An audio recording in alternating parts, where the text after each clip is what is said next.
Bom, irmãos, nessa noite eu queria ver com vocês, peço que vocês abram suas Bíblias em Gálatas, capítulo 1. Gálatas, capítulo 1. Nós vamos meditar nessa noite a respeito da Epístola de Gálatas. Não vamos fazer tudo nessa noite, porque é uma epístola grande, e os irmãos vão perceber que em apenas 10 versículos a gente consegue tirar algumas lições que Paulo está passando ali para a igreja de Gálatas, né? E a primeira coisa que eu quero ver com os irmãos, a gente vai estar estudando a igreja o que Paulo escreve para a igreja de Gálatas, mas a gente precisa primeiro entender quem eram os Gálatas, né? Como que chegou até eles o evangelho de Cristo Jesus. E isso é importante porque quando a gente entende quem são os Gálatas, nós entendemos por que eles estão passando pelo que eles estão passando. Então, primeiro, para a gente entender, pode passar, tá?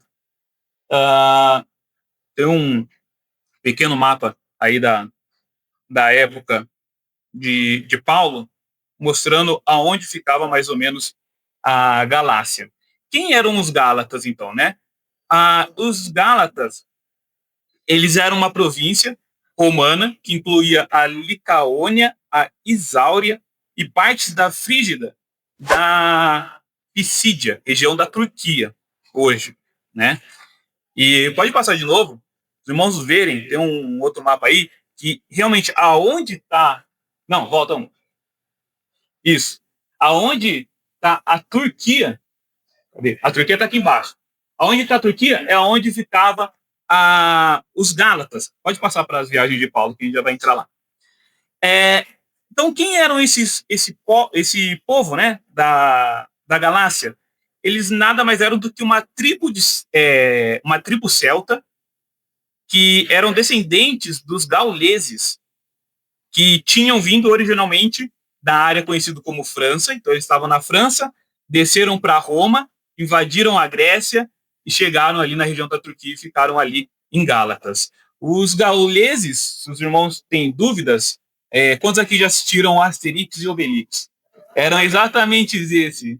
Caiu no poço de quando era bebê, e o Obelix nunca mais pôde tomar a poção mágica. Mas eles eram esse povo dos gauleses. Então eles desceram tudo ali, a região da França, Itália, Grécia, e chegaram, invadiram ali a Ásia Menor, no norte da Grécia, e depois chegaram à Galácia. E para eles fazerem todo esse caminho, eles enfrentaram alguns exércitos, e Júlio César, ele coloca no seu comentário sobre a guerra da Galácia, ele escreve a seguinte frase a respeito dos gauleses: a enfermidade dos gauleses, ou seja, a fraqueza dos gauleses, é que eles são inconsistentes em suas resoluções e apreciadores de mudanças e não são confiáveis. Um outro, né, o historiador francês Augustin Thierry escreveu o seguinte sobre os gauleses: francos, impetuosos, impressionáveis, eminentemente inteligentes, mas ao mesmo tempo extremamente mutáveis, inconsistentes, apreciadores de demonstrações, constantemente briguentos, tudo fruto de vaidade excessiva. Esses dois homens que escreveram a respeito desse povo, eles estavam certo como esse povo era. E Paulo ele relata isso, né? A gente vai ver mais para frente. Mas quando Paulo ele foi recebido pelos Gálatas, ele foi recebido com grande alegria e grande entusiasmo. E depois de receberem ele com tanta alegria, de repente, do nada, eles se afastaram de Paulo. Isso está lá em Gálatas, capítulo 4, versículo 13 a 16. Tá? A gente vai ver depois mais para frente. Como que agora vem a pergunta de como a igreja ela chegou até a Galácia, né? Como que ela se colocou ali? A Bíblia ela não deixa claro falando que tal apóstolo chegou à Galácia e plantou a igreja de Gálatas. Não. Mas nós sabemos que havia uma estrada do Oriente para a Europa que passava por aquela região da Galácia. E isso possibilitou que algum dos participantes do Pentecostes tivessem semeado o evangelho por ali. Isso é uma das ideias de como chegou o evangelho lá. Outra é que o próprio apóstolo Paulo, na sua primeira viagem, em Atos 13, 14, chegou e entregou o evangelho ali para eles. Não se tem uma definição exata de como chegou, mas o importante é que o evangelho chegou até eles e ali se formou uma congregação, uma igreja onde se pregava o evangelho. Abra suas Bíblias lá em Atos, capítulo 16, versículo 6. Atos 16, versículo 6. Está relatando ali que Paulo visitou eles em sua viagem, né? 16:6. E percorreram a região frígio-gálata, tendo sido impedidos pelo Espírito Santo de pregar a palavra na província da Ásia. Então Paulo, ele percorreu aquela região e dá a entender que ele ficou um certo tempo ali, porque ele foi impedido de prosseguir a sua viagem até a província da Ásia. E de novo, Gálatas capítulo 4, versículo 14 e 15, vai mostrar isso para a gente também, que Paulo ele ficou ali, os Gálatas cuidaram de Paulo. Eles receberam, quando Paulo ficou ali, vamos abrir lá, Gálatas 4, 14 e 15, que aí a gente lê, fica mais fácil de compreender. Gálatas capítulo 4, verso 14 e 15, diz assim: e por mais que a minha enfermidade na carne lhes tenha sido uma provação, vocês não me trataram com desprezo nem desgosto. Pelo contrário, me receberam como anjo de Deus, como o próprio Cristo Jesus. O que aconteceu com a felicidade que vocês tinham? Porque posso dar testemunho de que se fosse possível, vocês teriam arrancado os próprios olhos para me dar. Então, Paulo ficou extremamente doente ali, né? E ele repousou ali por um tempo. E eles receberam o ensino de Paulo. Quando Paulo estava doente, ele pregou o evangelho. E em Atos, capítulo 18, versículo 23, que é a terceira viagem missionária de Paulo, diz que ele fortaleceu os Gálatas, que ele pregou ali para os Gálatas também. Atos 18, versículo 23, ele fala o seguinte: havendo passado ali algum tempo, saiu atravessando sucessivamente a região da Galácia e Frígida, fortalecendo todos os discípulos. Então Paulo, ele ficou ali por um tempo pregando o evangelho para aquelas pessoas na Galácia. Pode passar para o próximo? Então, aí vem o Paulo, ele pregava e os Gálatas, eles aceitaram aquela pregação. E aí vem a carta de Paulo aos Gálatas, né? Ele escreve essa carta e ele tem um objetivo com essa carta. A igreja de Gálatas, ela estava indo bem na sua caminhada quando Paulo os havia deixado. Mas parece que foi só Paulo deixar eles que chegaram mestres judaizantes que haviam entrado e agido com base na natureza dos Gálatas volúvel, corrompendo a simplicidade da fé que eles tinham e que a igreja havia aprendido com Paulo. Os irmãos lembram, no começo eu li aqueles 2 relatos de Júlio César e do historiador Auguste Thierry, que diz que eles aprendiam e tinham muita alegria em aprender coisas novas, em aprender coisas diferentes, mas eles não tinham a firmeza de permanecer naquilo que eles aprendiam. E foi exatamente o que aconteceu. Quando Paulo os deixou, eles se corromperam com ensinos errados a respeito da palavra de Deus. E é por essa ocasião que Paulo escreve a carta de Gálatas, né? Igual eu coloquei aí no telão, como está escrito, né? O objetivo de Paulo com essa carta, ele quer relembrar os Gálatas sobre a sua autoridade, porque uma das coisas que os judaizantes estavam fazendo era duvidando da autoridade de Paulo como sendo apóstolo e na pregação da palavra de Deus. Então, um dos objetivos é ele chegar e relembrar aos Gálatas a autoridade dele e erradicar de uma vez por todos os ensinos errados que aquela igreja ela estava vindo e recebendo. Ele também tem como objetivo alertar contra o legalismo e lembrar os Gálatas que a salvação ela é somente por meio de um único caminho, Jesus Cristo, e nada além disso.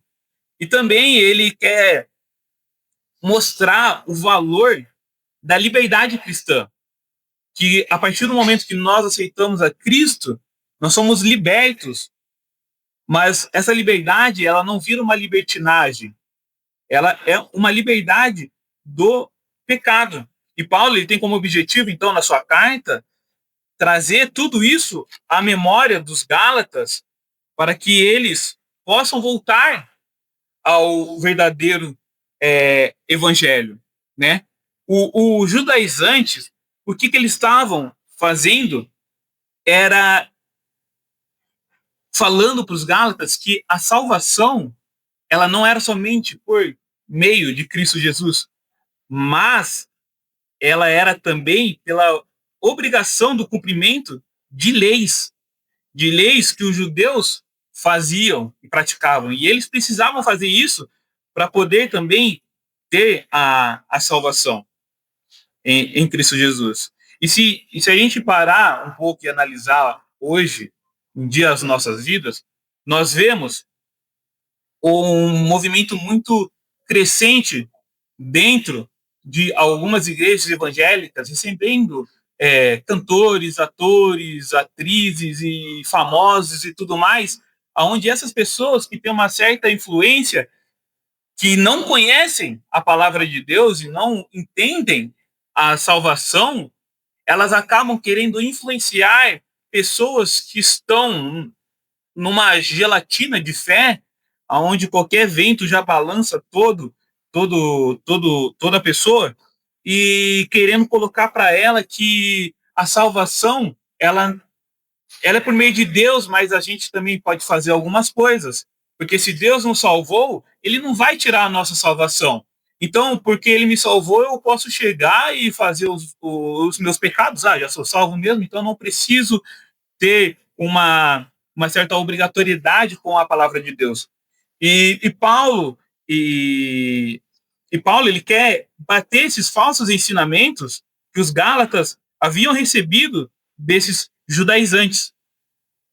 Paulo, então, ele começa escrevendo o capítulo 1, o verso de 1 a 10, o propósito da sua carta. Ele vai expor isso aos Gálatas.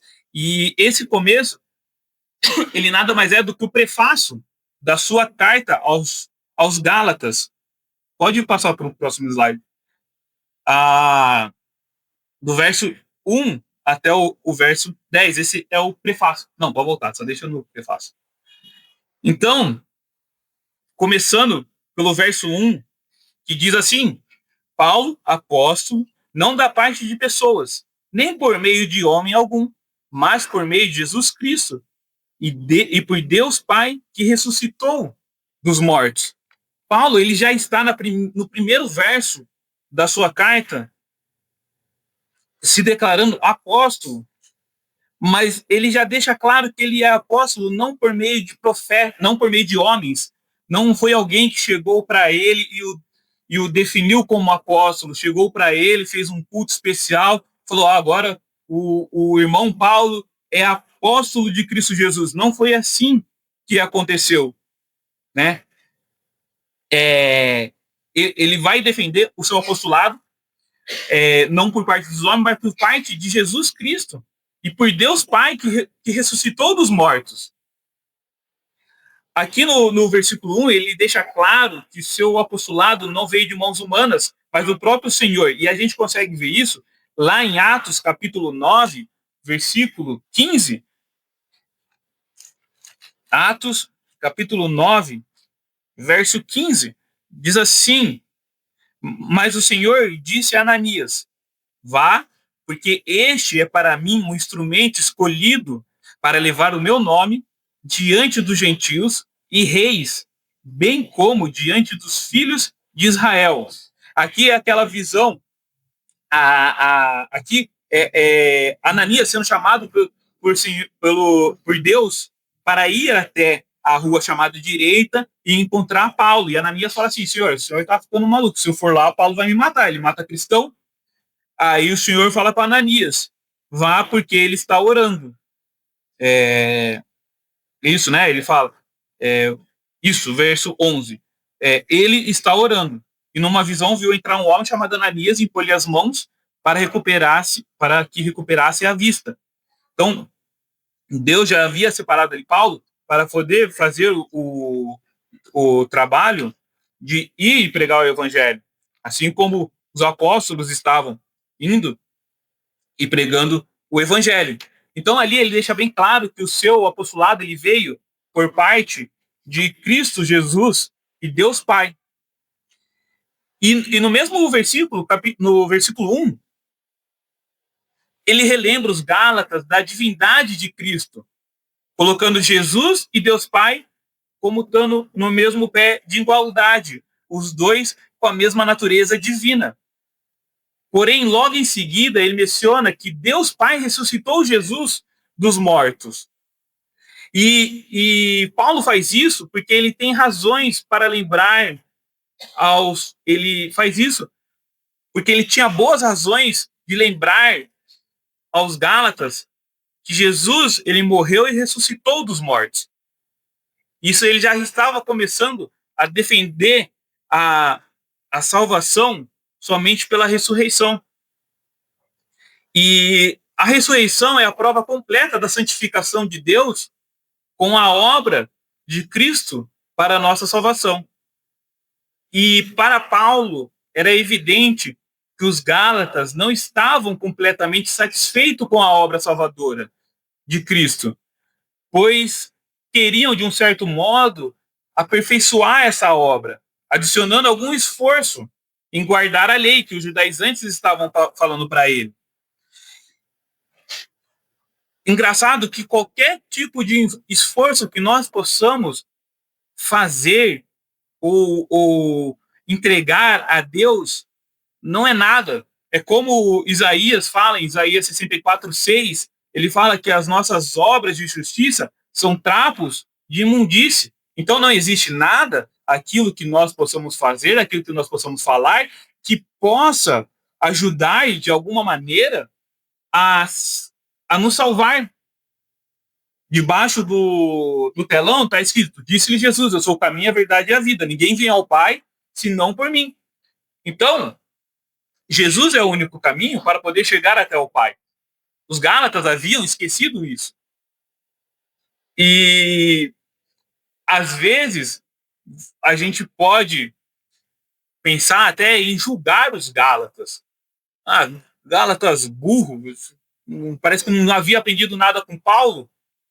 Mas pensa bem, Quantas vezes nós mesmos, como cristãos, já tentamos barganhar com Deus de alguma maneira, de algum modo, chegamos para Deus e falamos, poxa vida, mas o Senhor me salvou, mas olha, eu não fiz nada. Não, vou fazer aqui alguma coisa para o Senhor, para poder ajudar o Senhor, tentar aliviar o cargo do Senhor, a carga do Senhor. Mas isso não existe. Não existe. Que nem eu falei, Isaías 64:6 fala que os nossos atos de justiça são como trapos de imundície. E isso daqui também já foi falado várias e várias vezes.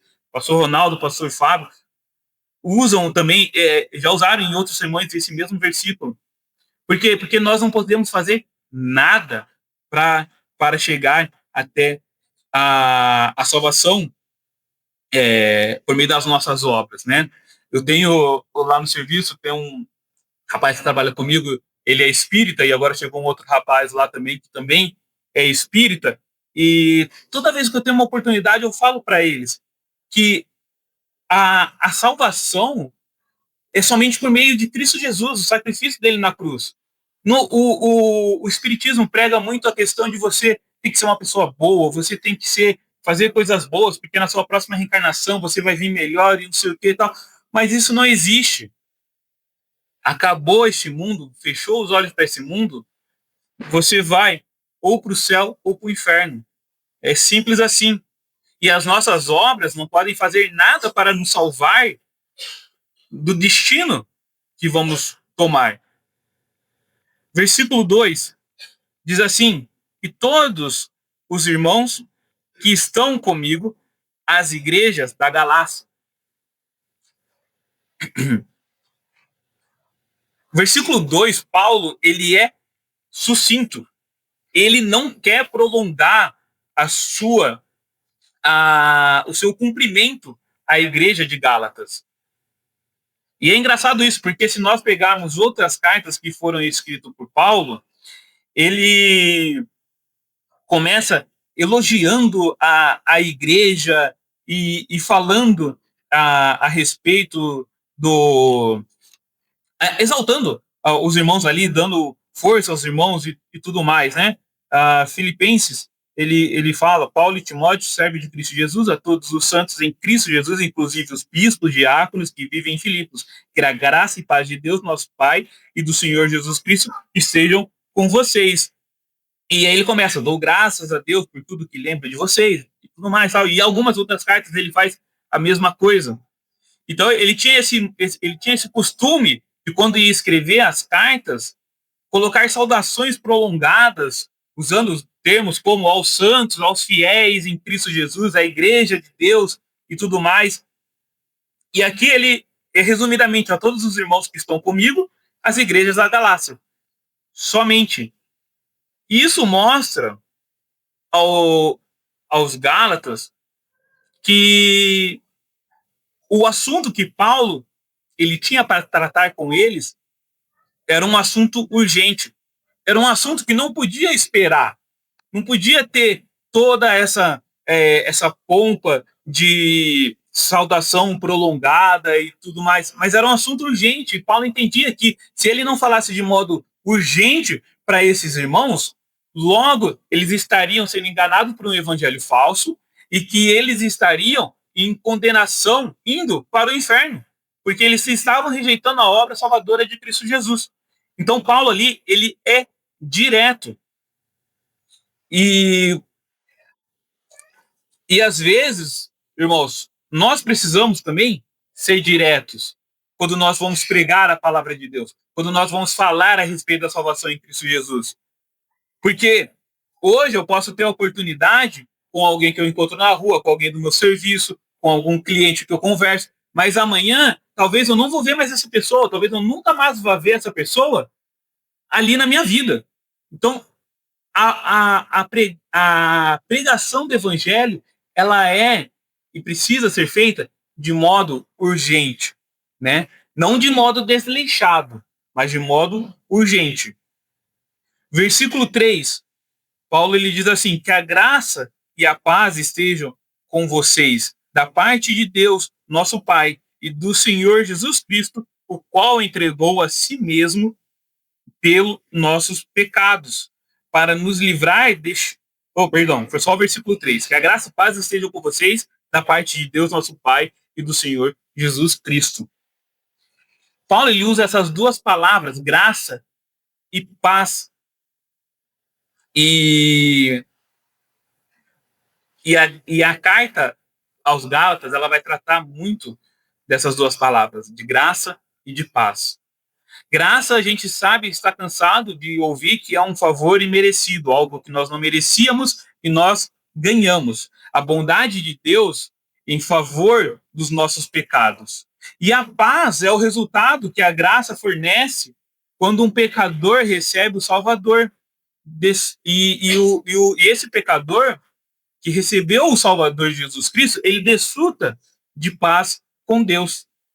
Essas são duas bênçãos que Paulo deseja aos Gálatas na sua abertura. Os Gálatas, certamente, eles reconheceram que essas bênçãos nunca poderiam vir pela lei. A lei, ela só trouxe maldição sobre os que transgrediram seus preceitos. Nunca trouxe paz em nenhuma alma. Por mais que nós possamos fazer tudo de bom que este mundo oferece, tudo de maravilhoso, isso nunca vai nos trazer a paz, a verdadeira paz, que é Cristo Jesus. E Paulo, então, ele está falando para os Gálatas, né? Desejando a eles graça e paz. Versículo 4 diz o seguinte: o qual entregou a si mesmo pelos nossos pecados, para nos livrar deste mundo perverso, segundo a vontade de nosso Deus e Pai. Resumo da graça que Paulo está desejando aqui no verso 4. E aqui no verso 4, então, Paulo ele está iniciando de um certo modo a lembrança dos Gálatas de forma clara e direta. Então ele está fazendo com que os Gálatas se relembrem de forma clara e direta o tremendo custo da salvação, né? O cântico que nós cantamos perante o trono lá do céu, com ousadia posso entrar, o sumo sacerdote vem, porque morreu o santo rei, para sempre livre viverei. Morreu e ressuscitou. Às vezes, quando nós estamos pregando o evangelho, nós falamos que Cristo Jesus morreu numa cruz e ressuscitou. Mas de tanto nós falarmos isso, a morte ela já perde o seu peso, porque a gente fala que Jesus morreu, mas ele ressuscitou. Então a morte só foi uma passagem. Mas ele morreu, ele sofreu, ele passou ali dores na sua morte. Então a salvação, ela tem sim um custo muito grande. Teve um custo muito grande. A vida do nosso Senhor Jesus Cristo. E Paulo, ele começa do verso 4. Se ele entregou a si mesmo, que ele começa falando, né? O qual se entregou a si mesmo. Então, se ele se entregou a si mesmo para resolver a questão do pecado, então se torna desnecessário e impossível adicionarmos qualquer coisa à obra salvadora de Cristo Jesus. Cristo morreu para nos desarraigar, nos arrancar, tirar fora. Desarraigar é tirar a raiz, né? Tirar uma planta do chão com a sua raiz e tudo. Então, Cristo morreu para nos desarraigar, arrancar totalmente do presente mundo perverso. Naquela época já era perverso para os Gálatas e hoje continua sendo perverso, né? O mundo, ele não melhora. Isto inclui não apenas a corrupção moral e política daquela época e da nossa época, como também do mundo religioso, que aí mistura os ritos cerimoniais que os judaizantes estavam falando para os Gálatas, como os ritos cerimoniais com a fé em Cristo. Essa é a tentativa de Paulo de fazer os Gálatas verem que estavam tornando o sistema que Cristo, verem que estavam retornando ao sistema que Cristo havia libertado eles por meio da morte. A redenção de Cristo foi segundo a vontade de Deus Pai. E saber disso é colocar crédito no devido lugar. É saber que os créditos da nossa salvação é apenas de Cristo, é apenas de Deus. Não nos fracos esforços humanos, mas na vontade soberana de Deus em tornar Jesus o único caminho para a salvação. Isso nos deve fazer sempre lembrar que não tem interesse, que Deus não tem interesse de melhorar este mundo para ser um paraíso perfeito e tudo mais. Mas a partir do momento que Jesus morreu na cruz para nos dar a salvação, o interesse virou livrar todos aqueles que aceitam a salvação de Cristo Jesus, livrar deste mundo caído, desse mundo corrompido. Porque as coisas deste mundo, os políticos, a moralidade, a cultura e tudo mais, ela não é para agradar ao nosso Deus. Porque as pessoas que estão lá, elas querem agradar apenas a si mesmo. E o Deus delas mesmo é Satanás, que é o príncipe desse mundo. E a partir do momento que nós olhamos para a cruz de Cristo e vemos Jesus Cristo como o nosso Senhor e o nosso Salvador, então nós entendemos que este mundo passará e a nossa alegria não está nesse mundo, mas está na presença do nosso Senhor e Salvador.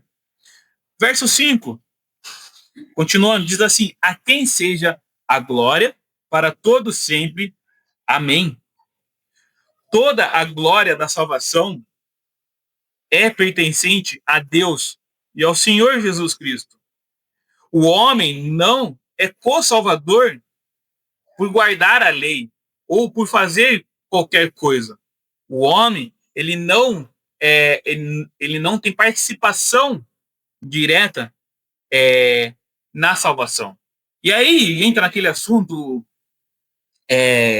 complicado de se debater, porque se o homem aceitou a Jesus, então ele tem uma certa participação na salvação e tudo mais. Não quero entrar nesse ponto, porque eu também não estudei, não tenho tanto conhecimento, e tem irmãos aqui muito mais aprofundados nesse ponto do que eu, mas a questão é que o homem, ele não faz parte, ele não consegue fazer parte da salvação por fazer algo que este mundo oferece, como guardar a lei, por exemplo, ou como guardar os mandamentos que a Bíblia coloca. Cada palavra que Paulo escolheu nesses 5 primeiros versículos tem sido propriamente escolhida para expressar as verdades do Evangelho em um pouco espaço da sua carta. Paulo ele já mencionou os 2 assuntos que vão ocupar o resto da sua carta: a sua autoridade como apóstolo, o evangelho da graça de Deus. E agora ele está pronto para falar diretamente sobre o problema que os Gálatas estão enfrentando ali no seu contexto, né? Versos 6 e 7, agora sim, pode passar.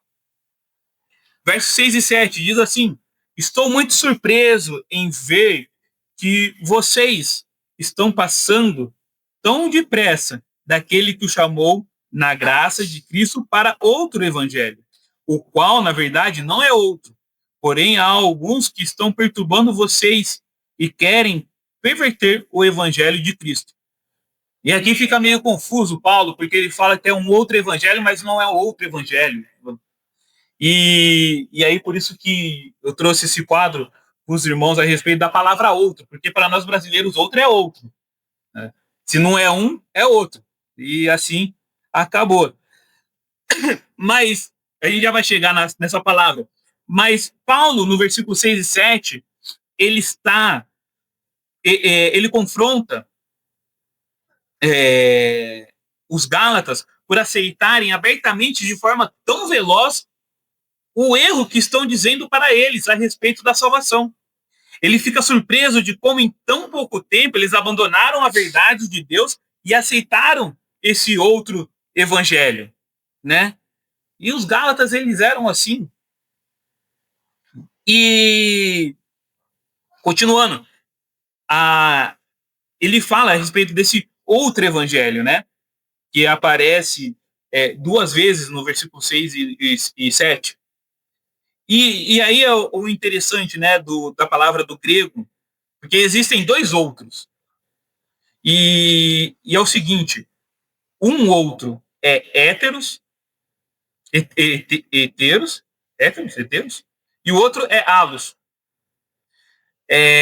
São dois outros, mas com outras perspectivas e muitos outros. Então, qual que é o sentido dessas palavras diferentes? E aí eu vou recorrer ao quadrinho aí que diz: heteros é um outro de tipo diferente. Quando você diz heteros, a ideia é que é outro, mas de uma categoria diferente, um tipo diferente. E aí um exemplo, tem uma maçã, tem uma banana, é outro. É uma fruta, mas é uma outra fruta, de natureza diferente. E aí nós temos halos, que é um outro tipo de outro. Ou seja, halos, ele significa um outro ou pertencente à mesma categoria. Eu tenho uma maçã e peguei outra maçã. Ou seja, peguei um mesmo, só que diferente. É uma outra. Mas eles são do mesmo tipo, da mesma natureza. Então, voltando ao versículo, o que Paulo está querendo dizer ali? Só um exemplo de outro halos, né? Aquele que nós encontramos em João 14:16, quando Jesus diz que eu rogarei ao Pai e ele vos dará outro consolador. Ou seja, um outro da mesma natureza divina. E essa ideia, né, de outro consolador é um outro da mesma espécie, não um outro diferente, uma outra coisa, não. É um outro com a mesma natureza. Então, aqui, o que Paulo está querendo dizer à igreja de Gálatas é que eles estavam sendo desviados para um evangelho heteros, fundamentalmente diferente, um outro totalmente diferente. E Paulo advertiu eles que este não era um outro evangelho, halos, da mesma natureza, que eles haviam levado ao conhecimento, que havia levado eles ao conhecimento do Salvador Jesus Cristo. Em vez disso, este evangelho heteros era uma perversão das verdadeiras boas novas de Cristo. A escolha desse vocabulário que o apóstolo Paulo usa, ele é estratégico para poder falar com os Gálatas. Porque não se trata simplesmente de mais um evangelho entre vários evangelhos legítimos, mas de algo radicalmente distinto e falso. Os judaizantes insistiam que a fé em Jesus não era suficiente. Os convertidos gentios também deveriam guardar a lei, permitindo que Moisés completasse o que Jesus havia começado. Uma mensagem fundamentalmente contrária ao evangelho da graça que nós aprendemos. Deus o chamou para a graça de Cristo, mas eles preferiram trocar a graça por outro evangelho que não era de forma alguma as boas novas, mas sim uma mistura de graça e lei. Uma coisa, irmãos, é divergência a respeito do Evangelho. Quem foi que escreveu a carta aos Hebreus? Isso é uma coisa. Não é um outro Evangelho, é o mesmo Evangelho. A única coisa é quem foi que escreveu. Indiferente para a gente. O importante é o que está escrito ali, o que aquilo nos agrega e nos ensina. Outra coisa é eu chegar e falar a respeito da salvação, que aí sim é um assunto que não pode ser mudado de maneira alguma. E Paulo vai falar isso também aos Gálatas, que o evangelho ele não pode ser alterado. Verso 8 e 9. Vou passar para o próximo. Verso 8 e 9 diz o seguinte: mas ainda que nós, ou mesmo um anjo vindo do céu, pregue a vocês um evangelho diferente daquele que temos pregado, e que esse seja anátema, como já dissemos, e agora repito, se alguém está pregando a vocês um evangelho diferente daquele que já receberam, que esse seja anátema. Anátema significa amaldiçoado. Então vamos ler de novo o versículo 8 e 9. Mas ainda que nós, ou mesmo um anjo, vindo do céu, pregue a vocês um evangelho diferente daquele que temos pregado, que esse seja amaldiçoado. Como já dissemos e agora repito, se alguém está pregando a vocês um evangelho diferente daquele que já receberam, que seja amaldiçoado. Para nós faz muito mais sentido e dá muito mais ênfase para a questão de alterar o evangelho que está sendo pregado. E Paulo, ele está realmente amaldiçoando duas vezes qualquer um que pregue o evangelho diferente daquele que Jesus morreu e ressuscitou dos mortos para nos dar a vida eterna. E esse sacrifício é pela graça, mediante a fé, totalmente a parte das boas obras da lei. Paulo não tolerava falsos profetas. E nós devemos aprender isso com Paulo. Nós não podemos tolerar nem negociar a nossa fé com as coisas que esse mundo possa nos oferecer. E Paulo, ele foi tão além que ele falou, se um anjo desce do céu e fala que o evangelho de Cristo Jesus não é que Jesus morreu na cruz pelos nossos pecados, que esse anjo seja amaldiçoado. E assim tem que ser. Porque Jesus, ele mesmo deixou claro que ele veio para este mundo para morrer na cruz, para fazer a obra que o Pai tinha destinado para ele.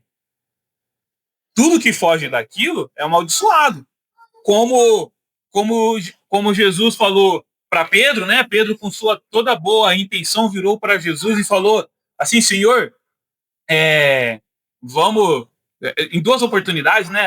Quando ele viu Jesus transfigurado com Elias e Moisés, né? Ele falou, vamos fazer 3 tendas, uma para o Senhor, uma para Elias, uma para Moisés. E Jesus praticamente vira para Pedro e falou assim, tá louco? Eu não vim para fazer isso. O meu trabalho aqui é fazer outra coisa, né? E também teve mais uma oportunidade que Jesus virou para Pedro e falou, também afaste-se de mim, Satanás, porque o meu trabalho não é vir aqui só pregar o evangelho. Não, eu vim cumprir um propósito que Deus Pai colocou para que eu fizesse, né? Irmãos, eu estou falando aqui a respeito da salvação em Cristo Jesus e que as obras elas não valem de nada para a salvação, tá? Mas as obras e o que nós fazemos é um reflexo da nossa salvação em Cristo Jesus, tá? Não significa que aceitei a Cristo, acabou, eu não preciso fazer mais nada, eu posso tratar todo mundo mal, eu posso fazer o que eu quiser, eu posso viver minha vida muito louca aqui, que não vai dar em nada. Não, a nossa vida, ela reflete aquilo que Cristo Jesus fez por nós, tá? A respeito do versículo 8, versículo 9, John Stott, esse senhor muito simpático, ele escreveu o seguinte, Não devemos nos deixar deslumbrar como muitos pelas pessoas, pelos dons ou pela posição dos mestres na igreja. Podem apresentar-se com grande dignidade, autoridade e muita erudição. Podem ser bispos ou a ser bispos, professores, universitários ou até o próprio Papa. Mas se trouxerem um outro evangelho, qualquer que não seja o evangelho pregado pelos apóstolos e lavrado no Novo Testamento,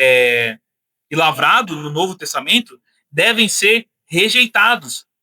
Eles devem ser julgados pelo evangelho e não o evangelho julgados por eles.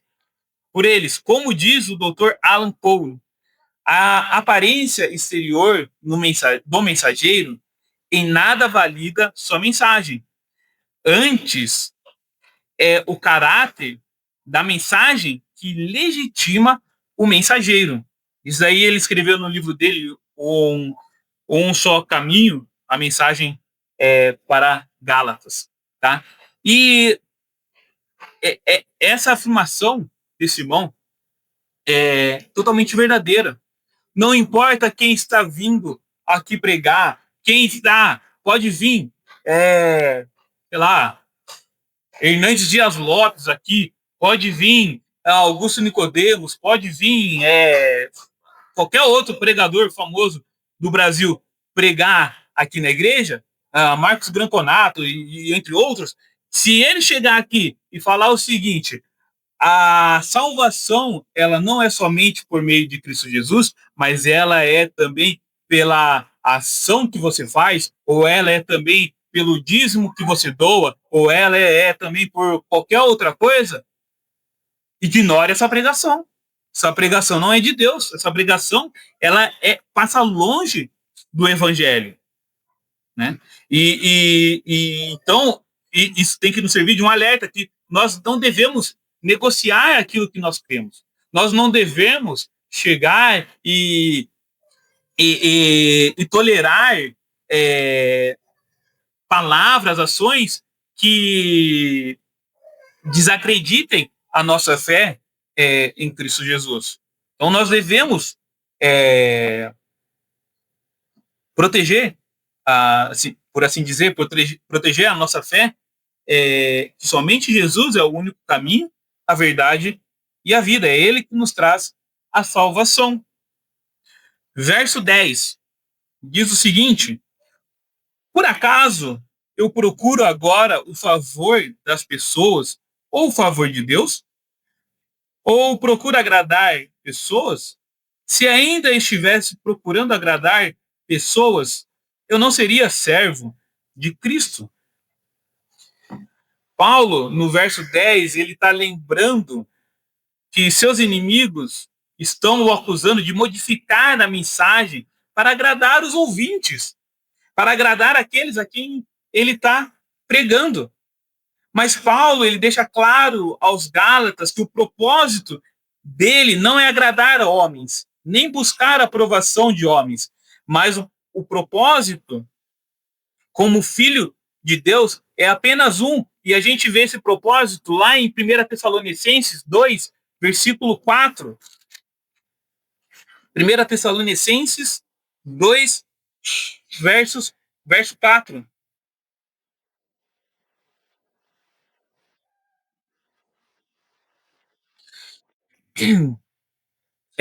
Diz assim: sabemos, irmãos amados, por Deus que Ele os escolheu, porque o nosso evangelho não chegou a vocês somente em palavras, mas também em poder, no Espírito Santo e na plena convicção. E vocês sabem muito bem qual foi nosso modo de agir entre vocês para o próprio bem de vocês. Eu acho que eu errei o versículo, porque não é isso. Deixa eu ver, segundo a Tessalonicenses. É a primeira. É 2. Irmãos, perdão. Eu vi o capítulo 2 e fui pro versículo de cima, que é no capítulo 1. É 2:4. Eu estava lendo falando, mas não era isso daqui. 2:4. Pelo contrário, visto que fomos aprovados por Deus e a ponto de Ele nos confiar o Evangelho. Assim falamos, não para agradar a pessoas, e sim para agradar a Deus, que prova o nosso coração. Então, voltando, o nosso propósito como filho de Deus é pregar o Evangelho, né, a fim de agradar somente a Deus, que prova o nosso coração, que Ele sonda o nosso coração. Então, esse é o propósito dos filhos de Deus, pregar o Evangelho de Cristo Jesus. E Paulo está falando isso para os Gálatas, defendendo que ele não está ali para poder falar e agradar os demais. E muitas vezes, na nossa própria vida cotidiana, nós medimos palavras, às vezes, para não querer magoar a pessoa que está do nosso lado. E, por um lado, está correto, nós devemos medir palavras e falar com sabedoria, falar com mansidão com as pessoas ao nosso redor. Mas nosso papel principal é falar de Cristo. Aí me desculpe, mas se eu falar a respeito da salvação de Cristo Jesus vai magoar a pessoa, eu não vou deixar de falar a respeito que Cristo Jesus veio ao mundo e morreu na cruz para salvar o pecador, só para deixar a pessoa feliz. Vou deixar a pessoa feliz e ela vai para o inferno? Ou vou falar que, por mais que ela fique triste e brava comigo, mas eu vou falar a respeito do Evangelho de Cristo Jesus. E isso tem que estar em nós, né? Mas sempre procurando falar com mansidão, com paciência, com domínio próprio. Pode passar para o último slide. E então, esse é só o prefácio, né, da carta de Gálatas, que Paulo está escrevendo aos Gálatas ali. E eu aprendi que sempre no estudo, a gente sempre tem que, na maioria dos estudos, buscar ali alguma aplicação para nossas vidas, né? Então, ali, nesses primeiros 10 versículos do livro de Gálatas, o que nós podemos tirar de lição que Paulo está exortando os Gálatas para a nossa vida? Primeiro, nós devemos sempre lembrar que a nossa força e justiça nada podem fazer para ajudar, de alguma maneira, na salvação. Que Cristo era, é e sempre será suficiente para nos salvar e nos conceder graça e paz. Os versículos 1 a 5, Paulo ele deixa isso claro para a gente. Um segundo ponto é o seguinte: não existe um outro evangelho a ser pregado. Não existe um outro evangelho a não ser o evangelho da salvação e santificação em Cristo. E que jamais devemos negociar esse evangelho, mas nós devemos pregá-lo por onde quer que nós fomos. E ir além, se alguém pregar algo diferente, que esse que está pregando algo diferente seja anátema, seja amaldiçoado. Nós vemos isso do versículo 6 ao 9. E por fim, Paulo, ele nos lembra que nós não devemos buscar a aprovação de homens, nem querer agradá-los, mas buscar a aprovação de Deus que sonda o nosso coração. Como o salmista mesmo declara nos Salmos, né? Sonda, Senhor, o meu coração. Prova-me os pensamentos. Vê se há em mim algum caminho mau e guia-me pelas veredas da tua justiça, né? Que nós devemos, então, sempre buscar agradar a Deus, porque Deus, ele prova e sonda o nosso coração. O versículo 10 fala isso. Então, irmãos, essa pequena entrada, introdução que Paulo ele faz na sua carta para os Gálatas, né? Ele nos dá boas lições para nós refletirmos em nossa vida e nós tentarmos colocar em prática em nossas vidas, né? A respeito que principalmente a salvação é por meio de Cristo Jesus. Não há outro a não ser Ele que possa nos salvar. E que nós não devemos estar nesse mundo simplesmente para agradar o próximo, mas nós devemos estar nesse mundo buscando a aprovação de Deus. E Paulo, ele tem uma certa propriedade para falar isso, porque ele perseguia cristãos. Então, ele buscava o quê? Buscava a aprovação dos homens. Ele buscava ser aprovado por aqueles que estavam perseguindo os do caminho, né? Então, ele teve essa perspectiva de querer agradar os outros. Mas ele fala para os Gálatas aqui, depois de conhecer a Cristo como seu Salvador, que o nosso papel nesse mundo não é agradar o próximo, mas é agradar a Deus. E nós possamos refletir nessas verdades que Paulo ele declara em seu livro aos Gálatas, não nos colocando como sendo superiores aos Gálatas, e creio eu que nós não devemos nos achar superiores aos que passaram por essa provação. Porque nós podemos olhar assim para os Gálatas e falar, nossa, mas os Gálatas são bem esquecidos, né? Caramba, lá Paulo saiu, já chegou outros pregando e já caíram já. Mas quantas vezes nós mesmos não chegamos e trocamos aquilo que nós aprendemos a respeito da salvação de Cristo Jesus por alguma outra coisa? Os Gálatas poderiam olhar para a sua vida e falar assim, caramba, olha lá o Pedro, caramba, que cara bobo, fica aí fazendo, caindo no mesmo pecado 355 vezes no ano e tudo mais. O cara parece que não aprende com a palavra de Deus. Então, nós devemos olhar para a palavra de Deus, lê-la e aplicá-la em nossa vida, nos colocando como, muitas vezes, o que nós somos, inferiores ao que a palavra de Deus prega. Nós não somos maiores do que a palavra de Deus. Nós não somos maiores do que Cristo Jesus escreveu e nos deixou. Nós somos menores do que isso. E nós devemos, então, buscar, aprender e buscar sempre a santificação por meio de Cristo Jesus. E pedindo sempre ao Senhor, Senhor, o Senhor fortaleça a minha fé, que o Senhor fortaleça o meu andar contigo, para que eu não venha cair igual os Gálatas em qualquer tipo de coisa que possa parecer um evangelho, uma novidade no evangelho.